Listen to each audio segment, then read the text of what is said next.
जहां सभा हो रही थी वहां भी पाकिस्तान जिंदाबाद के नारे लगे। ये ओवैसी साहब को सुनने जाएंगे, वाह वाह जरूर करेंगे, सुभान अल्लाह जरूर करेंगे, लेकिन वोट ओवैसी साहब की पार्टी को नहीं देंगे। बुलावे में मत रहना कि ओवैसी साहब आ रहे हैं तो वोट कट के देव कुमार धान को मिलेगा।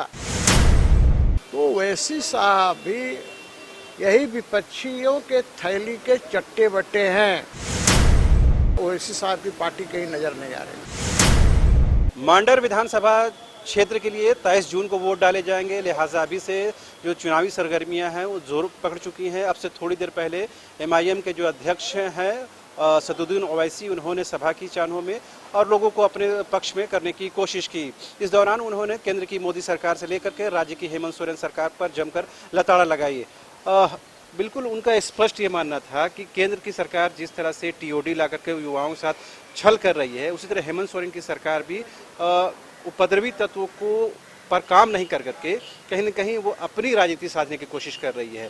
तो एक चुनावी सभा और केंद्र की मोदी सरकार निशाने पर और झारखंड की हेमंत सोरेन सरकार निशाने पर। देखिए, असदुद्दीन ओवैसी साहब कोई नई बात नहीं है। वो हर सभा में मोदी जी के खिलाफ, भाजपा के खिलाफ आग उगलते रहते हैं, लोगों को भड़काते रहते हैं। और यही कारण है कि एयरपोर्ट पर स्वागत में पाकिस्तान जिंदाबाद के नारे लगे। मुझे जो जानकारी मिली है, मैं तो घटनास्थल पर नहीं था, यहाँ जहाँ सभा हो रही थी वहाँ भी पाकिस्तान जिंदाबाद के नारे लगे। आप इसी से अंदाज़ा लगा सकते हैं कि कैसे असदुद्दीन ओवैसी और कैसे उनके चाहने वाले लोग।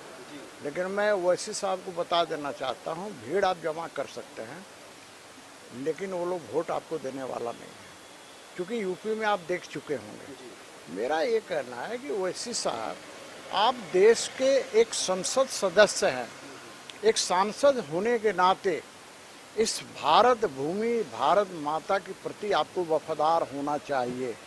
लेकिन जब आप ही वफादार नहीं हैं, जब आप ही गद्दार हैं, देश के साथ गद्दारी करते हैं, तो आपके चाहने वाले तो गद्दार होंगे ही। ओवैसी साहब जहां जाते हैं वहां कांग्रेस को नुकसान होता है और कहीं न कहीं कांग्रेस का नुकसान होने के बहाने बीजेपी को फायदा होता है। ये एक हम ये जाना, रांची में जो हिंसा हुई उसके बाद क्या ध्रुवीकरण की राजनीति मांडर उपचुनाव में देखने को मिल रही है? एक बात मैं स्पष्ट रूप से जानता हूँ, ओवैसी साहब अपना पार्टी का विस्तार पूरे देश के अंदर चाहते हैं, यह उनका लोकतांत्रिक अधिकार है, ये गलत भी नहीं है।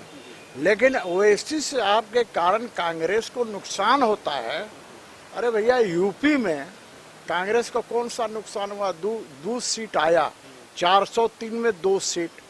ओवैसी साहब को कितना वोट आ गया दिखता था मैं, हजारों की भीड़, लाखों की भीड़, लेकिन वोट तो सबने सपा को दिया ना। अरे भैया, मैं तो स्पष्ट कहता हूँ, कार्यकर्ताओं को भी कहता हूँ कि बुलावे में मत रहना कि ओवैसी साहब आ रहे हैं तो वोट कट के देव कुमार धान को मिलेगा।